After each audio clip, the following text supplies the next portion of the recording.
All right, injury report, just to the names, just so you have them now. It'll come out. DMPs were Julian Blackman with the shoulder, Tolley with the knee, Trevor Penny with the toe, Chase Young with the calf. Limited were Valus, Jones with the knee, Zach Wood with the elbow, and then Jordan Howden still had the oblique, but he was full. He practiced the whole practice. So other than that, really good practice. Our guys were back at it. Pads today inside. Thought they brought some really good energy, and yeah, been a great week so far. How would you describe where Chase Young is right now? Yeah, just getting better each day. I think that's just the timeline of this thing. We'll take this thing one day at a time, and those are calves, muscles, those sorts of things. You just got to navigate it. Was Fadil Diggs brought back, or he was out there? Yes, he was back on practice squad today. I think it was Deckers. Yeah. The 49ers might not have Brock Purdy. Kyle Shanahan said he was a long shot to play. How does that change what you guys do? Your initial thoughts on that? Yeah, obviously, Brock's a phenomenal quarterback in this league, and I think, obviously, when he's rolling, they're really hard to defend, and so, I think structurally, I think they'll still have a lot of advantages, a lot of opportunities within that system, and certainly, Christian in the backfield is going to have a huge impact on this game, and so, we'll just have to see how this thing progresses with those guys, but understand, I think their capacity and the different things they can do is still not going to be limited. What are some of the hallmarks of a Sailor defense, and where do they do well? Yeah, I think they do a really good job of playing together. It's a really fast, physical. It's a play style. Most teams in our league really aspire to have the play style that Robert's always created on the defensive side, and so their front, with Chris Kassur kind of leading the charge there for all these years, he does a phenomenal job with just the finish, the effort. They play the quarterback, the rush plans really, really well. They do a good job of kind of putting you behind the sticks, playing really physical on first and second down, and then third downs it's really about time clock football. And obviously their rush plans are really special, and they play really aggressive on the back end and some man-to-man, and then they mix in the zones as change-ups and force the quarterback to think. What would you say are Mac Jones's strengths? Yeah, I think just his ability to process. He makes really good decisions. You go back to, certainly when you're evaluating him coming out of Alabama, his ability to just handle a volume of an offense, make really good decisions. He throws a really accurate ball. He's got tremendous timing. I think he's a really good quarterback in this league. And sometimes, some of these guys go to a couple different teams just, as their careers go. And he's still had plenty of success in this league. He's been, his rookie year, he's a Pro Bowler. And so, he'll be a really talented quarterback out there still, no matter what the circumstances. With Brock being considered a long shot to play, how does that impact preparation? Do you have to prepare for both guys? Does it make things overly complicated? Well, I think you got to prepare for the system. I think you got to prepare, systematically. I don't think they have so much volume and versatility in their packages that they're still going to be able to do a lot of different things. And so, you got to prepare for all of that. And so, as the week progresses, obviously there's sometimes a couple items here and there based off the quarterback, but they got a lot of tools in their disposal. San Francisco played the most, or utilized the most, two running back offensive plays in the first week. Just from your perspective as an offensive guy, what kind of challenges does that present you? Yeah, it's the same thing like last week when we were talking about Arizona and their ability to play multiple sets with the tight ends. I think when they have two running backs and Christian, and Kyle certainly, their ability to line up in all the different pieces. And so just because you're in, what's listed as 21 personnel by no means means the standard menu of 21 personnel formations. They can play in all the different sets and structures. And so it puts a lot of stress on your ability to handle all those different things within just a simple play call on the defensive side, because there's all those potentials. When y'all were approaching Justin Reed in free agency, how important was his ability to think? You're just envisioning putting him in this defense, and yeah, Justin, just competing against him all these years, and certainly in Kansas City. he was really so much of the glue on the back end of Kansas City's defense, and his ability to play tough downs, multiple downs. He can play all the different positions. His versatility was key, and his communication, you certainly recognize that really quickly when you got here. Certainly we anticipated that, but his ability to get everyone on the same page, communicate at a really high level. He's one of our big-time leaders in this organization.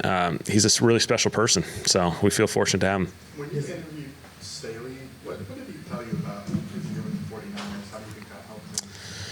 Yeah, I think I'll reserve. You guys can ask Brandon probably on Thursday, and that'll be the more accurate experience. But I just remember, having a lot of conversations. Even this past year, I was in Philly, Brandon was in San Francisco, but we just have plenty of conversations here and there, talking about football, talking about the league, and I think anytime your lens kind of goes to a different perspective, it's always good reflection, both on the past but also on the future. And so I think what Brandon was able to experience there was really beneficial for him moving forward. And so he's just done an awesome job for us. Is Zach's injury happening in the game? How hard of a position is that to try to replace him back? Yeah, there's always these guys working on the side in the emergency situation, and so just something that popped up, and so he was just limited a little bit, and so we'll see how it goes. You talked about the penalties on Monday. What have y'all been doing in practice this week to kind of, help fix that, and what's going into that process? Obviously, there's an emphasis. We got to have an action plan associated with it, and so we certainly talked a lot about it. We had officials out at practice today. We'll have them out tomorrow just to help us with the communication aspect there, and I thought that was really good, really valuable for our guys to get a lot of eyes on it and not miss any little detail that may come up, and so I thought that was beneficial for our guys. Planning to have officials, or is that in response? We hadn't had them just because, it's usually guys who are officiating college at this point, and so their schedules are a little bit challenging. Fortunately, we were able to get it organized for today and tomorrow. Did that surprise you when you look back at it now, a little time to think about it? Did all the penalties, when you look at it, was that surprising to you saying that? It's not something we anticipate, and the big thing is so many of them are within our control. There's judgmental penalties we can all debate, never ending. But the clear and defined, yes, no ones at the pre-snap in particular, those just can't happen. And so that's the main part we got to eliminate. What makes McCaffrey specifically so difficult for the fans? I'm sure every coach has a plan. Yeah, versatility obviously jumps out. He can do everything in the offense that they would ask. I mean, route tree is just like a receiver. Running game, I think in his running game, you just see the patience and the sudden burst, which is really special. I think he has so many teach tape examples of how he runs the runs and kind of baits defense linemen or linebackers and sets up blocks at a really high level. And so you see that. And then in the pass game, now he's catching the ball and playing out in space, and you have to make these open field tackles on him, which are really difficult. Fellas, you had a chance to talk to Blake about his kick. He said, the operation was kind of rushed because it was an argument about penalty in the play. And he kind of was thinking maybe in hindsight he wish he would have taken the play. Are you okay, with the kicker making that call? Like that? Yeah, we've talked through all these different scenarios there. I think just us communicating. It was the one that Shaheed had the ball in the end zone, and so kind of put us in a little spot where there was just a little bit of negotiation there, and so talking through those situations, and so certainly something we've talked about. Is a play caller, is Fred Warner one of those guys that you kind of got out of a plan specifically for, and does he bring anything special pre-snap as far as trying to call stuff out? Yeah, I think there's A, just phenomenal player. B, play recognition shows up all over the film. His ability to diagnose and anticipate what's coming. And then the third part to me that jumps out is his ability to attack the football. Obviously, I think he's one of the highest forced fumble guys in our league. He attacks the football like no other. The rest of their team tries to replicate it, but he's ultimately leading the charge. And then his ability to play downfield and create some interception opportunities and play in space. He's had, when I was in Dallas, we competed against him a number of times, and it just felt like his ability to run with tight ends and even receivers down the middle of the field is just really special. How is Terrell Burgess doing? Is he kind of in position to? Yeah, he's doing well. Yeah, he's doing well. He's done a nice job, and so, feel good with where he's at. What would you say the main factor in this particular game was for Alvin only having 2 targets and with such heavy passing? Yeah, I think we got into a little bit of obvious pass situations too many times, and then got into a little bit of, 6-man protection, a little bit just with the different front variations. And so, something certainly we want more opportunities for Alvin, and so that was definitely a reflection noted coming out of the game. Aside from the penalties, what other areas are most important for y'all to show growth from the first game to this?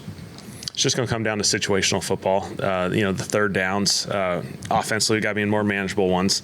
Defensively, when we are in an advantageous spot, we got to knock them down. And so, we did have a few missed ops there.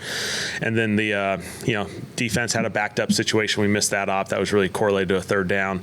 And then really the red zone on offense, we just got to, get there and then finish it out with touchdowns. Do you anticipate Burgess coming up to be active doing that? He's got a chance. We got a couple DBs. Obviously, there is a roster spot there that we'll have to make a decision on and bring someone up. And so we'll see how it all plays out. When Julian's injury happens, do you give Tyron a call? We have not, but yeah. Is that kind of a replacement do you have baked in, or do you have kind of conversations throughout the week? Is this the best option? Like, how does that process? With who to bring up? Replacing Julian, just who fills it? Yeah. I mean, Jonas is going to do an awesome job. I mean, Jonas is prepared, ready. He's done a phenomenal job this whole entire training camp, preseason games. There's other guys that'll rotate in there as well. We're not going to put all the weight on him, but we feel like we're in a really good position. We felt like we were fortunate to have a little bit of depth in that back end, certainly at the safety position going into this thing. And you never want these circumstances to present themselves, but they do inevitably. And so we'll see how all this stuff transpires. I know you've obviously done a lot of winning in your career as a player and a coach, so you're not really into moral victories, but is it somewhat encouraging knowing that you guys were just a few yards away from forcing overtime? So maybe, okay, if we just clean up the penalties a little bit next week, we're right there to getting a chance to get in the win column? At this point, you're really we got to get the process right. We got to play the right way, execute the right way, focus on those things. Ultimately, these things come down to wins and losses. That's really ultimately all that matters. And so, we got to find a way to close the margins, close the gaps, and give ourselves cleaner opportunities to be successful. Is there one thing about Jonas that stands out to you that you really like, the aggression or whatever? Is there one thing about him that you'd say, this is what I like about him? Yeah, certainly his physicality that he plays with, but I think he plays it in a manner that is still sound. He's not reckless. I thought he had a ton of examples through preseason football where, he became such he showed up in the team meetings every week because of these, big physical aggressive plays, whether it be a tackle or certainly the turnovers that he created and all those different things, but he's doing it in a very patient, sound way. And so, he just got to stay there. With Tyler's injury, you had the injury coming out of camp. Is it the same issue, or is this different? Yeah, he's just got a little knee thing that comes up, from time to time, and we'll just have to see how the rest of the week plays out. You said yesterday all indications were that Julian's injury was season-ending. Does he have to have surgery? Has that been? Yeah, he'll have surgery. This week.